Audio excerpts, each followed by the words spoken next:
Hi, my name is Daniel Gardner. My name is Annalise Roque. I think probably one of my favorite things, one of the things that brought us together is food and kind of our passion for cider.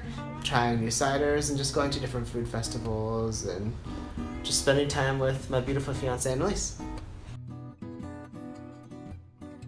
I thought it would be a fun activity. We both really enjoy cider, and I thought it would be really fun to brew our home cider and be able to share it with our friends and be able to share it with people and say this is something that we made and we're really proud of. And it would just be an overall fun experience for us. The only real hesitation was, is this something that we're going to mess up? Are we going to do this and we're going to make some terrible cider, which so far has not been the case. We have shared the cider that we've made with our friends, and they've all really enjoyed it. They've all commented how really tasty it was and how they want more. We have not made cider before, or trying ALCHEMA. Why haven't we made cider before? I think just time and effort and not having the proper equipment and having to invest in a whole bunch of other equipment that we may or may not use. And we didn't necessarily know what the process was for making our own cider at home without ALCHEMA.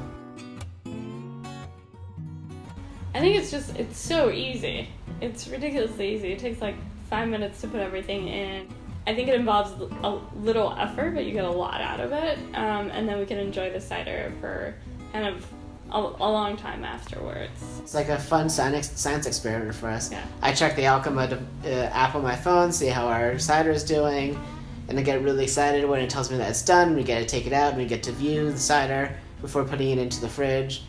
And then it's really fun when that timer is up. We say, okay, great, we get to have new cider tonight. That's really just a really fun part of it. And I think it's like a good mix of what we both like. So I'm a scientist at heart, and then he's into tech and in the tech world. And so I think it's like a good combination of both of us. And so we're getting married in September. And we're getting married in the city, and we're toying with the idea of making our own sort of like specialty cider for our wedding. And so we're going to try to figure out how to do that with the ALCHEMA, and maybe get a little help from some of the other local ALCHEMA users with their machines to try to brew a large batch of cider. I think it's just really easy and simple to use, and it's a fun experience, and we really just enjoyed how simple and easy it is to make our own cider.